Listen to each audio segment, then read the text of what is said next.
Thank you. Okay, so the first question says, should we really teach that if you don't know what you are voting for, then you shouldn't vote?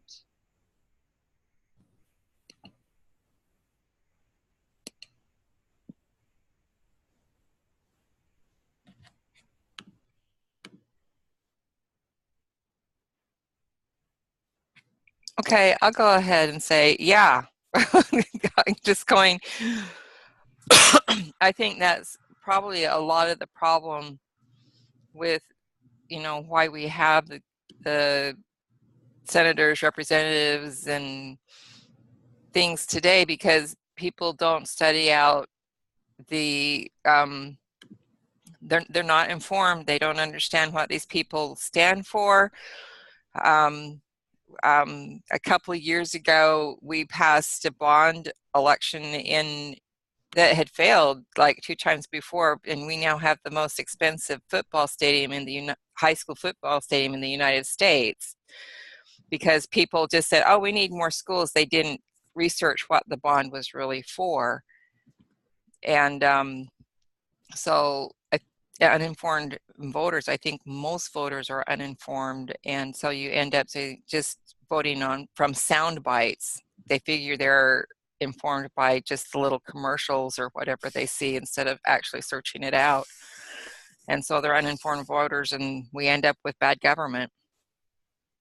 Yeah, I agree. I also think that, like, when it comes to bonds and things, it's not written in a language that most people can understand.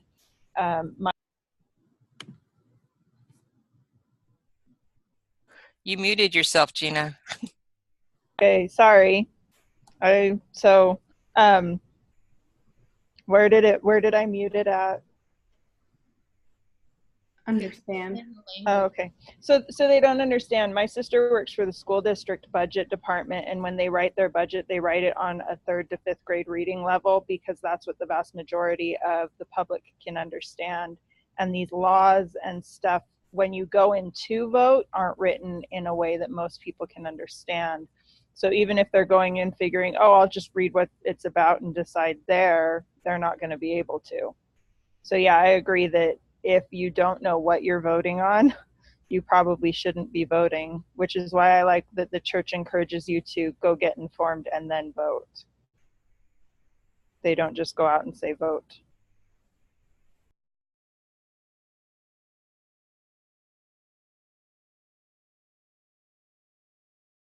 Yeah, that's kind of taking into the next question, because the little part that they quote in there is the church member should register to vote, but then the very next thing it says to study the issues and the candidates carefully and prayerfully, otherwise get informed before you vote. So they're actually not counseling us to vote. They are counseling us to become informed voters. Yeah, I thought the video was really interesting where she was talking. She kind of just makes it look really grim for informed voters. Like, oh, you might as well not be informed because nobody else is informed. So there's no chance that we'll ever have informed voters. And I thought that was the most ridiculous outlook on that. Just because I think that, like, legal documents are worded in a way that you can't just read them and take them at face value, because there's so many things in them that don't reflect the title. Like, they can put any title on it they want, and I think a lot of people look at the title, and based on just the title they decide whether they like that bill or not. And so I definitely think that if you don't know, you probably shouldn't vote. Like, this Idaho just had their election for governor, and I called my husband to see if he was voting because I was going into voting, and he was like, well, I didn't look at any of the candidates, and I don't know what any of them believe. I've only kind of listened to the talk show, so I don't think I'm going to vote. And I was like, oh, okay, that's fine. Well, I did, and I know who I like, so I'm going to go in and vote. You should have told him how to vote. No. Yeah, I think, like when Mr. Obama was running for president, his thing was change. Everybody knew we needed change, and that's what he ran on, is we were going to change, but nobody bothered to understand what change he was referring to. I think that's possibly how we Republicans ended up with Trump, because he's going change, and he was just so different than what the establishment was, and oh, I'm choosing him. And so again, people are uninformed. They don't listen except to just the little sound bites that the media feeds us. The thought I have, Beatrice, you can go first. Go ahead. Just simple, like I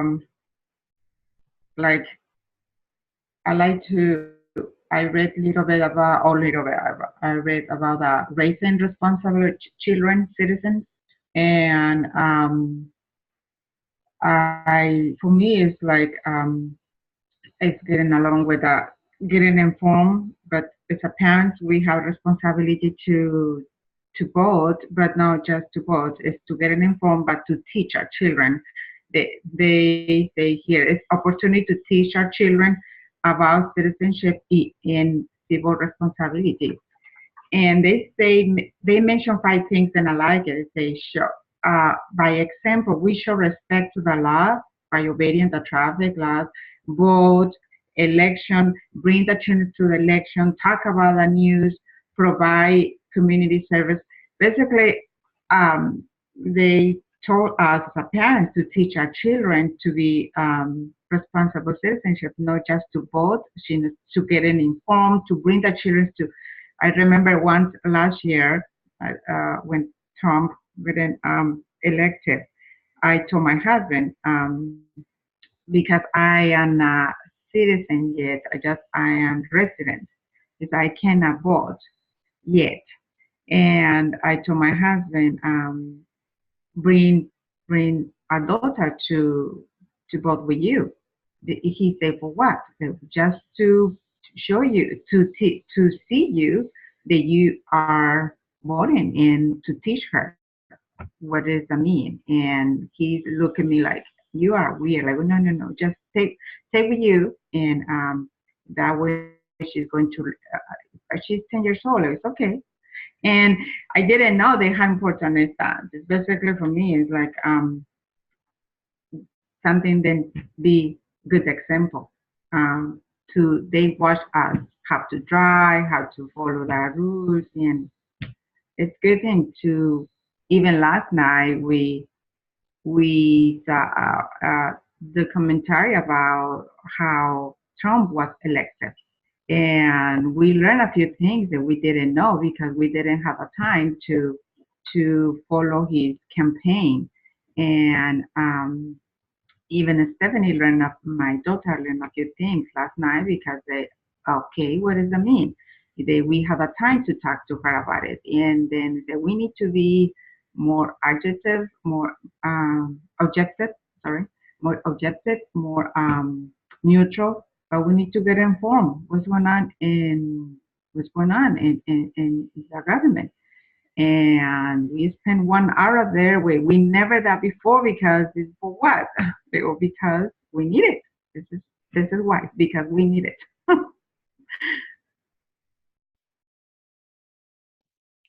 Okay, so what I had to say goes exactly with what you were saying, Beatrice. That I think that we shouldn't necessarily be telling people that they shouldn't vote, because it is our civic responsibility to vote. But I think we should definitely tell people, go vote, but be informed about it. Which is kind of the same thing, but just mixing up how he was saying it, rather than saying, if you're not informed, then don't go vote, rather. But I think that they should be saying, go out there and vote. It's your civic responsibility, but make sure you're informed about it first. So it's also your responsibility to be an informed voter. That's what it is. Your civic responsibility isn't just to go vote, it's to be an informed voter.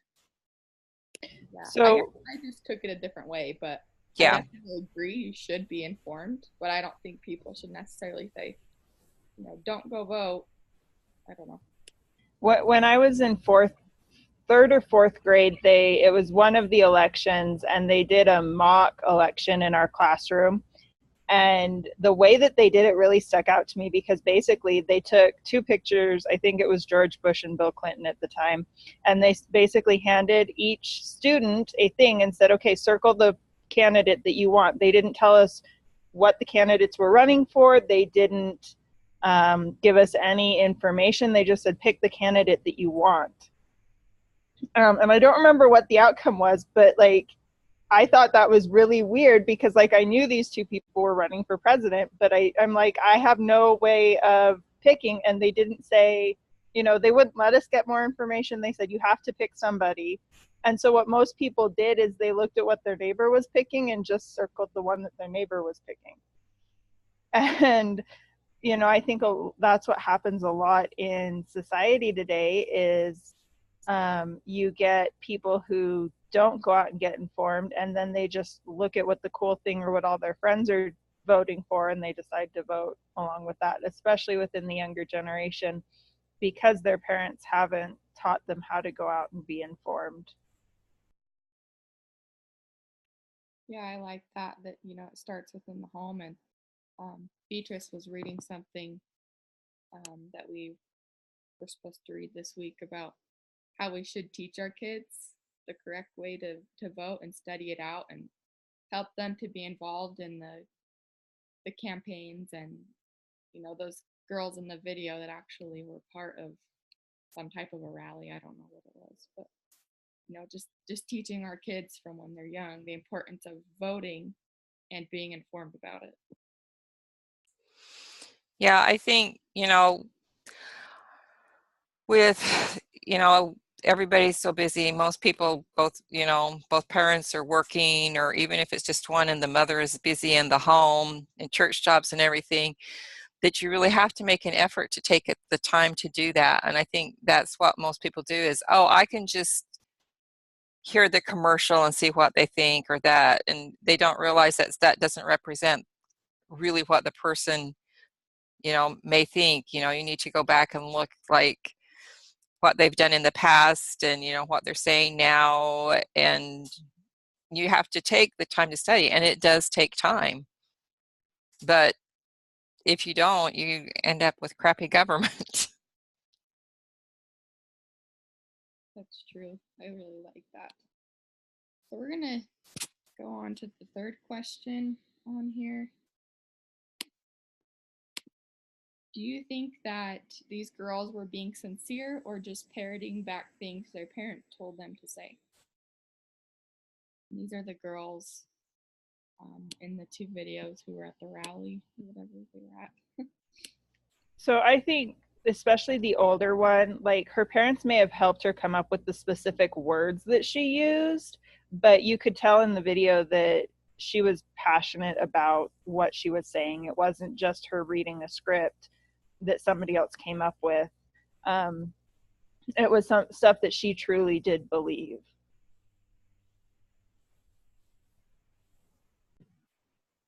That's so interesting. I like your perspective, because I personally thought the older one was obnoxious. And I don't know if it's just because she came across to me wrong, but I was like, I don't like you as much as I liked the first little girl. No, I didn't like her as much, but I did feel she was more like, she was passionate about it, and trying to show her passionateness came across kind of irritating. But my thing wasn't more like whether or not they were brainwashed or their parents wrote it for them. I was more like, brainwashed or not, that's their feelings. Like, we don't get to say, oh, they're brainwashed, and put aside their feelings and just be like, well, just because they live in that home, they don't know what they should believe. Like, I think that we've decided that as adults, everything's about us and our feelings and our desires and what we need and want. And we forget that just because kids aren't informed and they don't have a college education and they don't know how to do research articles, that their feelings and their opinions don't count. And that's what I thought was cool about these videos, was it was these little girls actual opinions and feelings. Because, I mean, you try to get a kid to do anything they don't want to do, and it's a disaster. So obviously the girls wanted to do it. Well, I understand where they're coming up with the, are they brainwashed? Because obviously these children were taught well in their homes. If they weren't taught that at some point in some way, they wouldn't, have had those kinds of feelings or thoughts. But, I think, as parents, as we teach our children correct principles, they know if they follow them, and they get enough of the other stuff outside of the world that would discount the idea that they were brainwashed. They were just taught correct principles. They got other information, I'm sure, from school, and decided something on their own. I really don't like the term brainwashing, because technically any teaching can be considered brainwashing. The fact that 2 + 2 = 4 is just a concept that society came up with. And exactly. And so, everything you send your kids to school and they're getting brainwashed. And so it's just, what brainwashing do you want your kids to have, basically?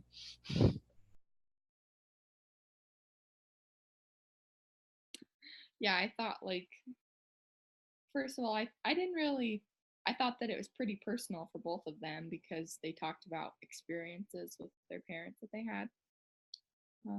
So you can see that they love their parents. And to go along with that, I do believe that their stance they had was based off of the knowledge that they were given partially from their parents. But I don't think that's a bad thing. It's obligation of parents to teach their kids. And, as we know, they taught their kids good things. So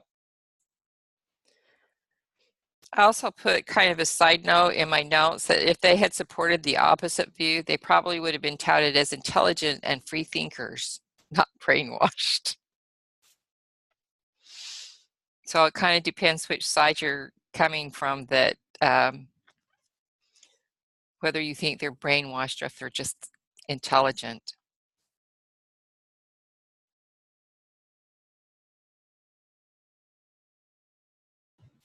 Yeah, I just love how the little girl talks about her friend that got divorced and her friend didn't know which parents to choose.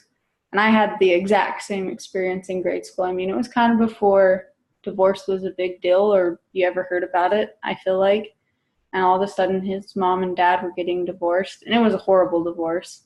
But either way, I remember going home and thinking about trying to choose a parent to live with made me cry. And her opinion of what parent would you make me choose, my mom or my dad, I thought that was really powerful, because we are making those children choose when we allow women in same-sex couples to get pregnant without the father, and then not having the father be a part of their lives simply because he's just the donor.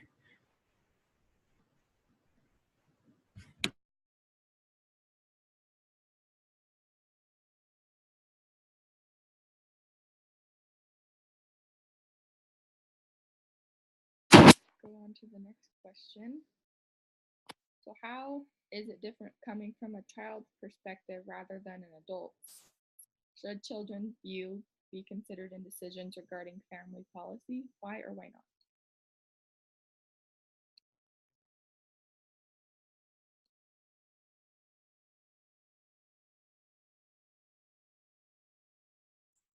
Okay, for the first part, important views, I think it's important that it comes from a child's perspective,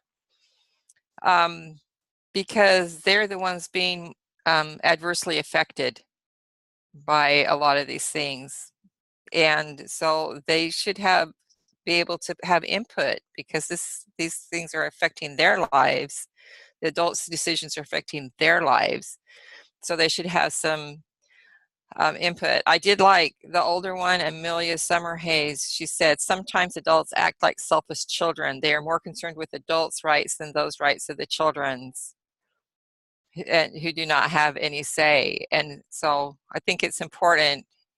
And then you also asked about should children's views be considered regarding family policy? Why or why not? Yeah, they should have, their view should be considered because they're part of a family. So they should have input on what kind of policies are made concerning families. So when I read the second half of this question, I was reminded of, I know several like lawyers and judges and stuff that have dealt with divorce cases or kids getting placed in foster care and whatnot. And the judge typically will ask the child like which parent they would prefer to stay with. Now they don't always take or they don't always go with what the child says, but they do always ask typically and take that into consideration when deciding. So I think if on that level they take in what the child wants and the child's views, why shouldn't children's views count when it comes to policies regarding the family?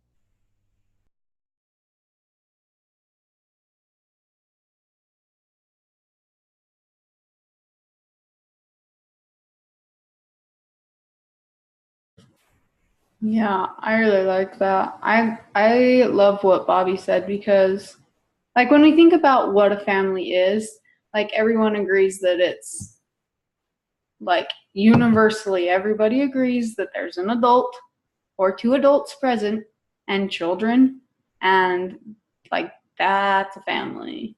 And so I think that laws that affect the family are really mostly laws that affect kids, because like marriage laws not necessarily affect kids yet because kids aren't a part of the equation, but like family laws affect kids because like, well, when we talk about divorce, this is how I think of it. When we talk about divorce, obviously divorce hurts the two people that are getting divorced, but it doesn't hurt them long term. They're adults, they get over that relationship, like they move on. But like kids, it hurts forever. Like the kids in the divorced family are always going to be, there's always going to be hurt there. And so I think that we have to remember that as adults, like there's things that we can handle that kids can't. They're not capable of handling that, and we put them in that family, and it's our job to protect them in that family. Like their rights are so important because they are, in my mind, kids make a family. They are what a family is. And so family should be, laws regarding the family should be all about protecting the kids because the kids are the ones that need protected. Like adults don't need protected. In most cases, adults will be fine and they'll deal with everything just fine.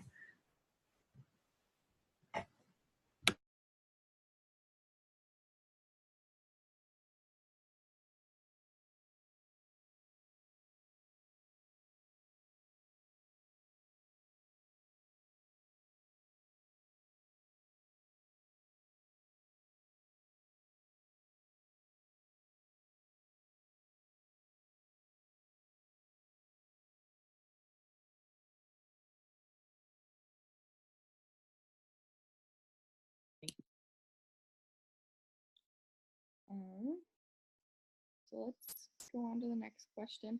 Beatrice, did you have anything else to add so far? Are we cutting you off?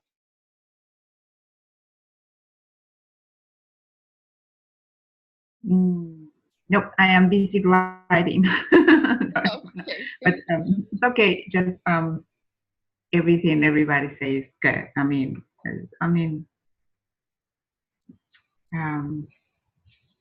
Basically, be a parent is more work than anything. A lot of work. Teach good example. And yes, we are going to talk later about how important mothers are. Basically, I need to leave for that part. Okay, thank you for taking our notes. So now we're going to go on to the two comparisons of women. So the first one was what women was the first one? Women that, or mothers that know, and the second one was what women know. So which of these readings do you side with more and why? And just from the very get-go, comparing them, I definitely like trust and believe what the general authority said is something that God would say and want us to know. So I tried to really focus in on what she was trying to say and portray, and I probably decide more with her. So that's my opinion.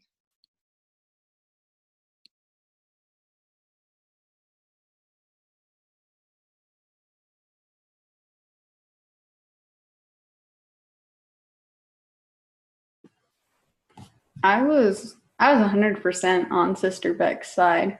Like, I realized that her talk might have been really, really bold and very blunt, but I really enjoyed it. And I think that we're living in a world where you can't hint at what we should be doing. Like, you just have to say what mothers and women should be doing. And I thought that it was very good. She taught all doctrine. Like, you can find everything that she taught in the family proclamation and scripture. Like, nothing that she said to me was her opinion. And like, I also thought when they said that question, I think that, I mean, because I was taught that, like, for talks for general conference, like, multiple authorities read it before it's actually ever said. Like, they peer review each other's stuff and give suggestions. And so it's not like she wrote it, nobody saw it, and then she just presented it.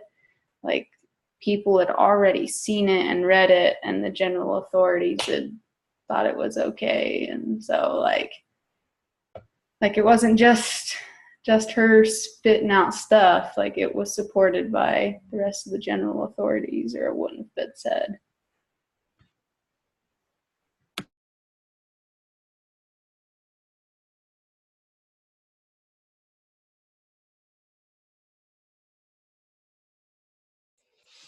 Okay, one thing I really like about Sister Beck is she is bold and she doesn't mince words. I love her talks. I know a lot of people, I have a sister-in-law that didn't feel that way, but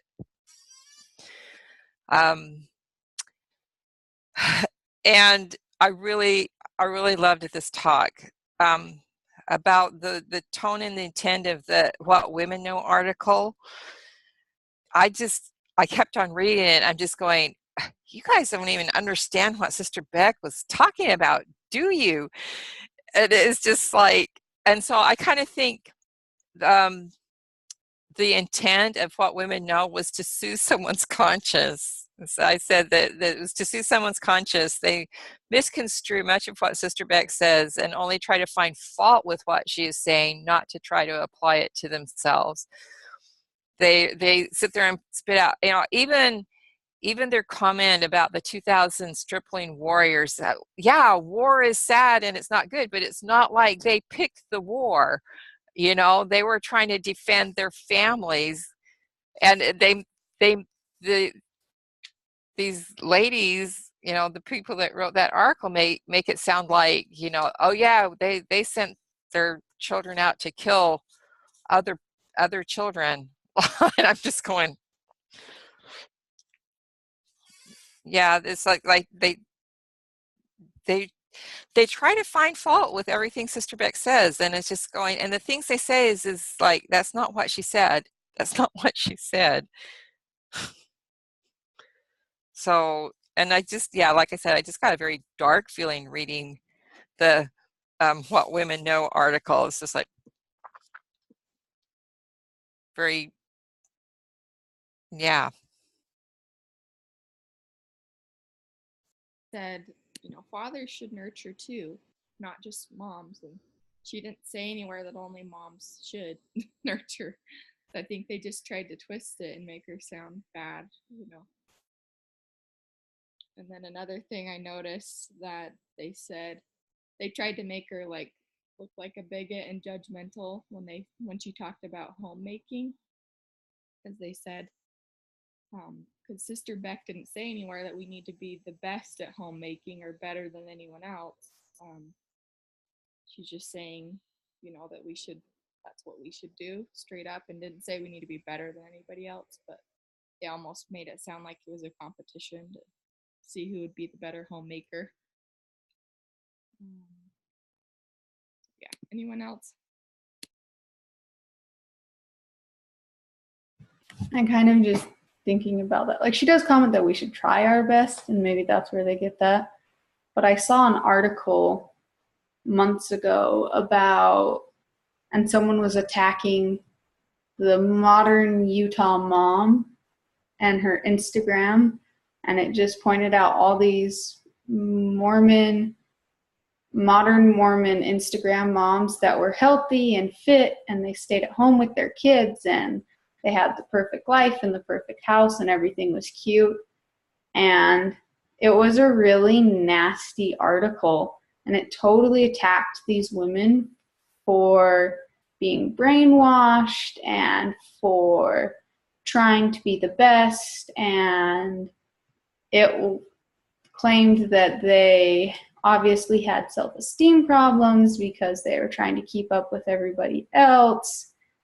And like one of, I think Al Caraway was the one, because she was attacked in the article. She was the one that shared it, and she was like, this is ridiculous. Like, we shouldn't be attacked because we're, keeping ourselves healthy and we're happy with life and we keep our house clean. Like she said, if it was any other mom out there that was doing that, people would be praising them. But like, this article attacked all these Mormon moms for not being good enough. And like, they would, like, if the mom was in a bikini, they'd be like, well, this mom obviously doesn't believe in the doctrine, but she's using, and it was like this, it was a crazy article, and it totally just made it seem like the church teaches that moms have to be perfect, and that it was crazy. It was terrible. I think that sometimes we think that trying your best means being perfect, and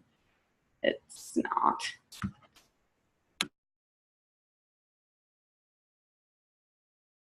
I would like just to add it, what that Sister Beck said, and I like it when I start reading that. He said, we like women, we basically talking about that we all work, pay or unpaid. It's basically sometimes just because we just don't work as a woman. Now I don't work, but that does not mean that I is less value what my work and home and everything I do. Basically, I am getting my degree and nobody paid me, but I have different kind of payment. It's personal achievement, personal satisfaction. Then none can replace. No money, no job, no one can replace what I am spending my time with my family in school, learning, and just I listen what people talking about weird things. Just okay, this is what they believe. I know what I believe. This is a more important.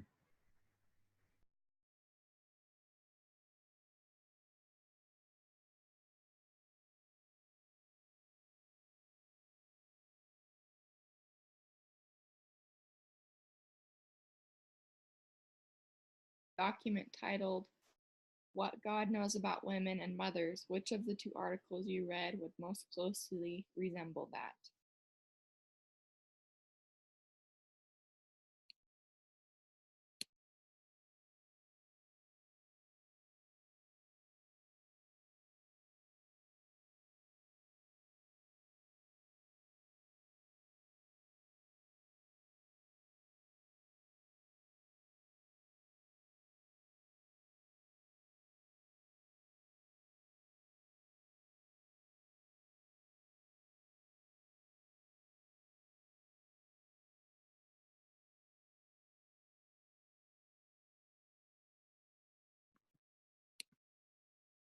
So I think we all can agree with the first article, like what we talked about earlier, that that's probably the side we would pick. And clearly that's the side God would pick too, because that was one of the talks in General Conference. I just think that while he doesn't expect us to be perfect yet, he does still give us the ideal that we should work towards. And he sees the potential in us as women and mothers. So yeah, I think probably the first one. But I also know that he loves and understands people who have different circumstances than the ideal too.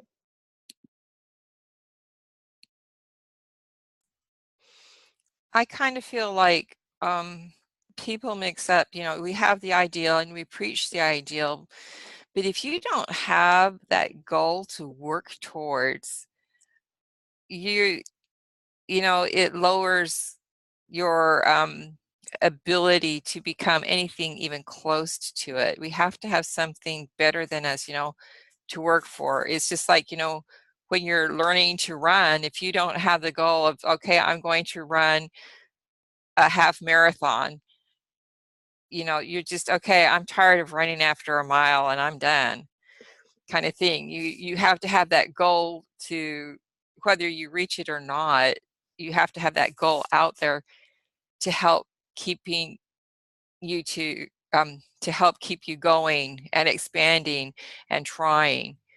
And so we have the goal of perfection, and yeah, we won't reach it in this life, but if we don't have that goal, then we don't have what it we don't have that impetus behind us to reach farther than what we're doing and to help us grow and become.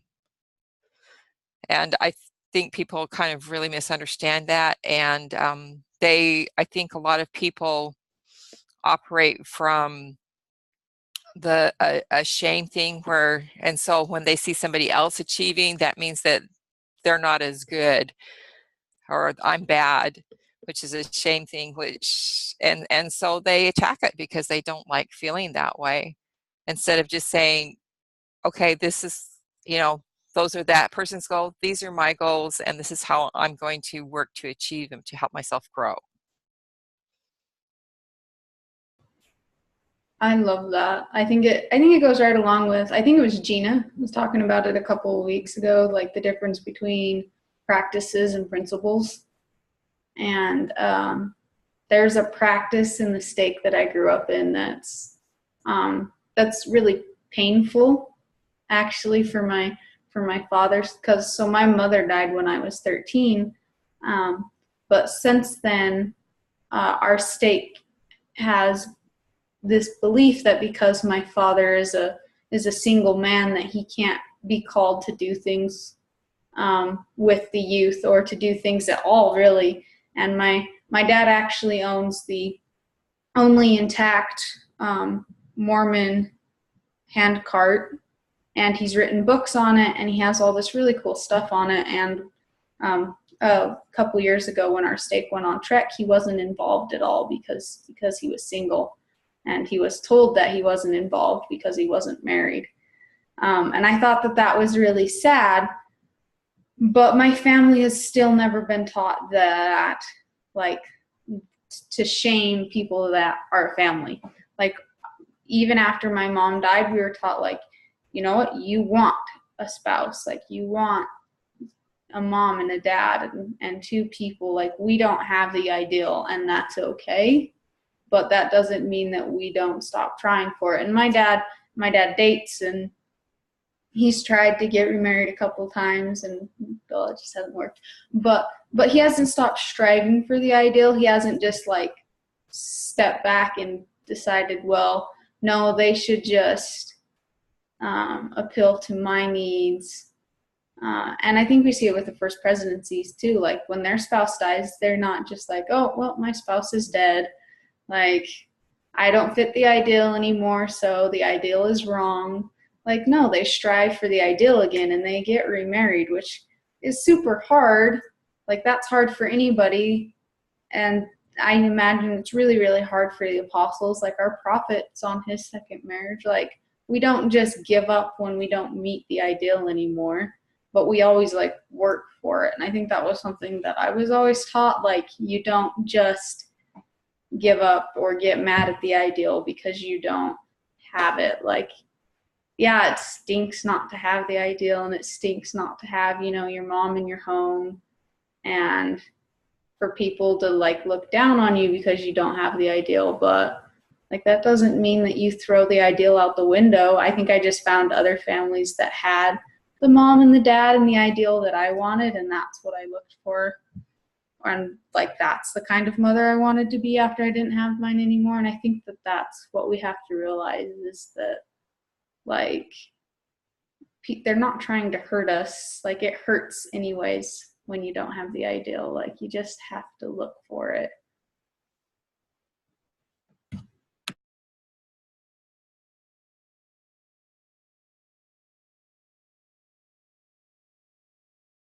Really good. I really like that. Okay, where are we at? Okay, so the next one says, what do you know a woman's role to be in our Father's plan? And I just turned back to the basics in the family proclamation. Women are the nurturers.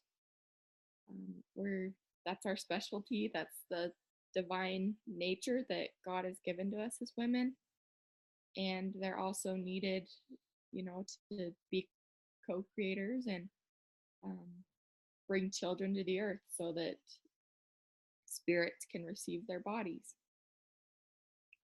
Those are the two really basic roles of women according to our Heavenly Father's plan.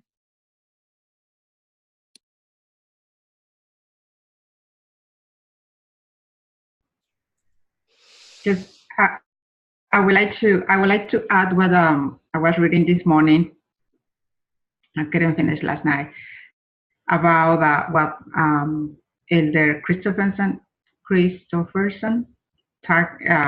he taught, and he said something. Then I write down a quote, very simple. He, in the end of his talk, he say, "We plead to women in roles today is to protect and cultivate a moral force that is with you, with us.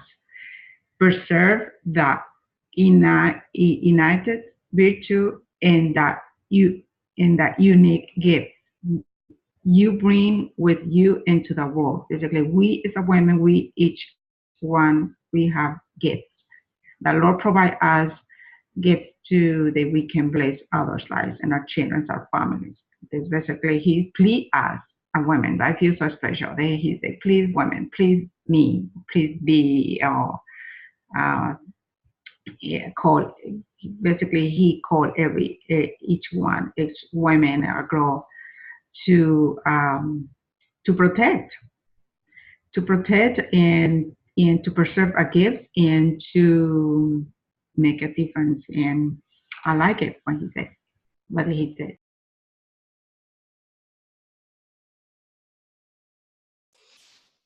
Okay, so when I was growing up, because my dad's job was unstable all the time, my mom was like always working. And so I always felt like I would be a working mom. But when we were married a few years, we went to, I can't remember if it was a regional fireside or something like that. I know that you can find the talk online someplace. I think it was President Benson. He said that if at all possible, women should stay in the home. And my husband and I came home and we talked about it, and we decided I was going to stay home. And that was a really hard decision. But, you know, since then, you know, the family proclamation has come out and stuff like that. So the woman's primary role, actually the husband, the man and a woman's primary role when they have children is to raise those children, whatever it takes to raise them in the gospel, to teach them the gospel. Women can typically do that best when they are in the home. Shortly after we moved to another area, and I could count 5 people in our ward that were stay-at-home mothers. and everybody else worked, not necessarily because they had to, because they wanted to have fun stuff. And we see that, I think, a lot today. And it's hard to be a stay-at-home mom because you don't get the backpacks that you do at work. And people, I loved how President Christopherson, Elder Christopherson talks about how marriage and motherhood is devalued today. Motherhood is devalued. It's not the same. You like Diane has said before that people say, "What? You're married so young? What? You're being a mother? You're missing out." Is because they devalue her. There's something on the Maria and Eunice Shriver video, and I went back and wrote that. So it's because, you know, her mother was great and she started the Special Olympics and everything like that. But she says, the more that we can acknowledge moms in our own homes and beyond, the more women will feel empowered in that role, and perhaps each of us could stop saying, "I'm just a mom." If we can raise a child with self-esteem, you know, game over for me. And that's what our responsibilities are, is to be in our home and to raise our children with self-esteem. Anything else on top of that's gravy.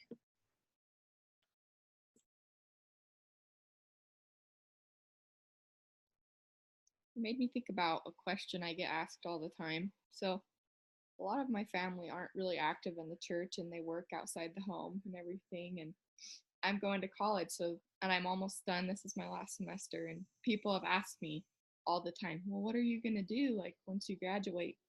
I'm like, well, I just want to stay home with my son, but so they think I'm so stupid for going to college when I'm just want to be a stay-at-home mom. But I don't know. Have you guys got that before?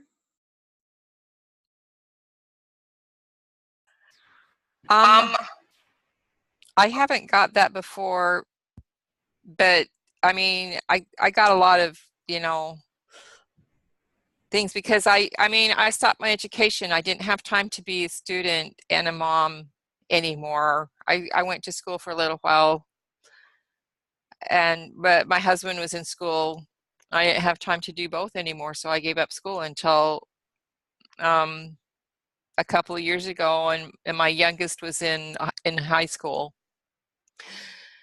And you know, people, I mean, we do without a lot of things because I didn't work. And my husband, I mean, even now my husband says we don't have enough money to, and I think, you know, if I would have gone ahead and gotten my degree, we would have been fine.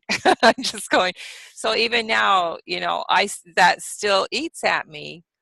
It shouldn't, because I know I did the right thing. But also, you're also prepared because you don't know, like Diana, her mom died at 13. What if it had been your dad? How would have your mom taken care of you? So the church does encourage us to continue and gain education as much as we can. And that's an important thing because we don't know what, you know, tomorrow holds, or even today, the rest of the day for that matter. But it's still important, you know, to be at home with our children and raise them. And we're not going to get that from the world. I think we need to start being more like that and more supportive with that, you know, in the church, or find friends that are supportive of that, because you're not going to get it anywhere else. I actually get that too, Matea, because that's my plan. People are like, oh, like you're graduating, because I'm graduating this semester too, and they're like, oh, you're graduating, like what are you gonna do? And I'm like, well, one day I'd like to do this when my kids are out of the home.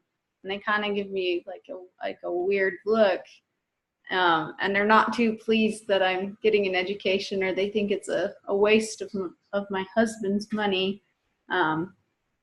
But like what Bobby brought up is a great point. Like when my husband went to ask my dad if he could marry me, one of the things my dad said, because I was so young, he was like, I want her to finish her education. Like, I don't care how she does it. I just think it's important that you let her finish her education. And so, like, I get that, because I totally have gotten that. And And sometimes I tell myself that I'm like, I don't really want to do this. I'm just going to stay at home. But it is important to have an education. There are things that I want to do with it one day, if it works out. But like, people are always going to say what they have to say. Yeah. Well, and look at the knowledge you have now as a base to help you raise your children.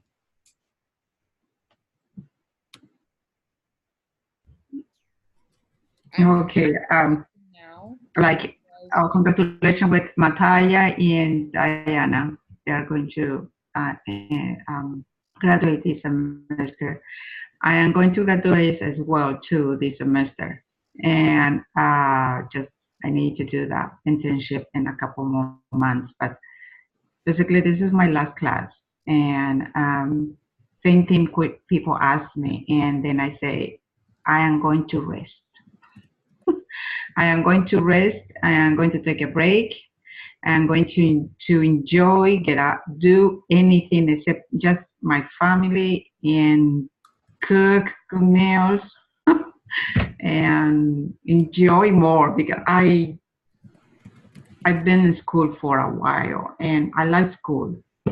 And a friend of mine asked me because I make the mistake, maybe it was a mistake, when I'm planning to get my master's degree. But I was planning in the future. But she asked me constantly, are you going to get your master's degree soon? How soon are you going to get your master's degree? You know what? Please don't ask me anymore. I am going to get my master's degree when I feel like, I don't know when. First I need to focus in my family and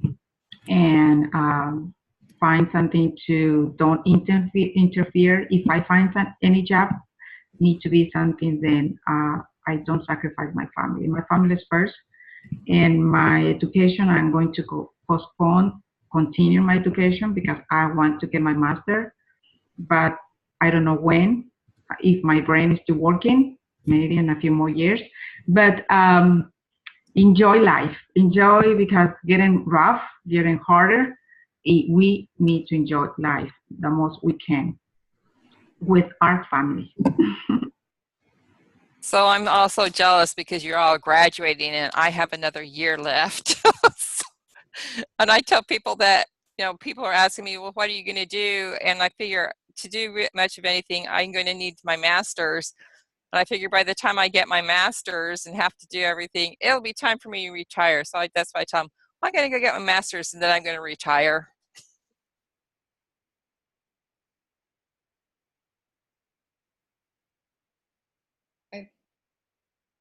I like that. Thanks, guys.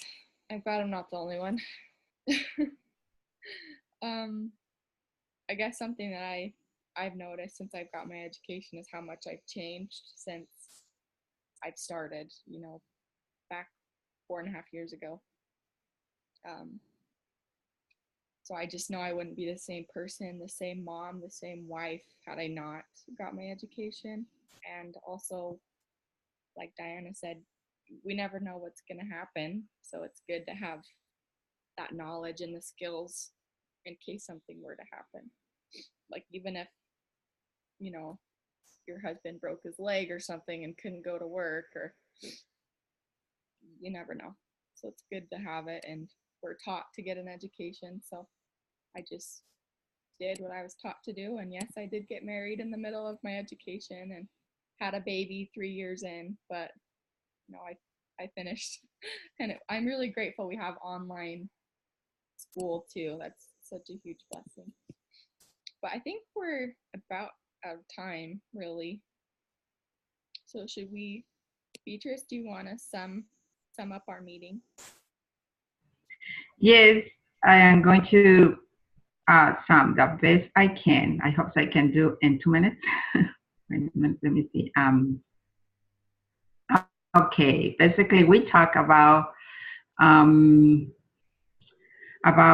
we should vote or not. Okay, say not. But if the person is not informed, it's better to not vote. But we need to pray We need to pray carefully to get informed. We need to uh, it's better to vote, but before we vote, we need to encourage people to, if they want to vote, get informed first. If we need to have responsibilities with our children, to be a good example to them, to be a responsible citizen, and help them to be getting involved. Basically, we can get involved the children, and we talk about the video about two girls, if they are influenced from parents or not. The girls looks like they are girls knows, and they were passionate. They used their opinions. They were well taught from home. They were not brainwashed. They were intelligent. Parents are responsible to teach our children. And I'm sorry, something is here. Something was on my computer. And we talk about, I think this is the last one. Yes. And then we talk about, I'm sorry, my computer, something that was on. Okay. Almost done. About the Sister Beck talk and about what women know article. And Sister Beck she was very informed. She was bold. And her article talks, she said that we need to be a best mom maker or anything we do and be the best, not need to be perfect. As a woman, we all work, paid or not paid. And we talk about we need to have goals to help keep going, to help us to grow and become what we do, not really what your family. We need to give up. I mean, we need not to have, we don't have to have ideal family. We don't give up because we don't have that ideal family. Just work for. And Chris and we talk about that Elder Christopherson talk. The primary women's roles is to nurture our children. Today, society undervalues be a mother. Staying home is a smart decision. Be with our children. Education is important, but our children and family are the most important. Is that it? That's it.